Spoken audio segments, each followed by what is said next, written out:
NEET தேர்வில் ஆள் மாறாட்டத்தை கண்டுபிடிக்க தேசிய தேர்வு முகமையிடம் போதிய தொழில்நுட்பம் இல்லையா என்று உயர்நீதிமன்ற மதுரை கிளை கேள்வி எழுப்பியுள்ளது.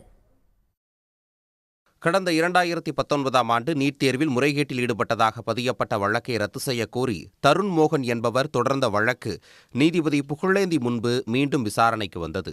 அப்போது மாணவர் ஒருவருக்காக மோசடியாக தேர்வு எழுதியவர்களின் ஆதார் விவரங்களை ஏன் வழங்கவில்லை என நீதிபதி கேள்வி எழுப்பிய போது ஆதார் கட்டாயம் இல்லை என உச்சநீதிமன்றம் தெரிவித்ததாக ஒன்றிய அரசு தரப்பு வழக்கறிஞர் வாதிட்டார். இந்த பதிலை கேட்டு கோபமடைந்த நீதிபதி ஏழை விவசாயிகளுக்கு நலத்திட்டங்கள் வழங்க ஆதார் அவசியம், ஆனால் நீட் தேர்வு எழுத ஆதார் அவசியமில்லை என்பதுதான் உங்களுடைய கொள்கை முடிவா என சாடினார். ஆள் மாறாட்டம் செய்து தேர்வெழுத வருபவர்களின் அடையாளத்தை சோதனை செய்வதற்கான போதிய தொழில்நுட்பம் தேசிய தேர்வு முகமையிடம் இல்லையா எனவும் கேள்விகளை அடுக்கினார்.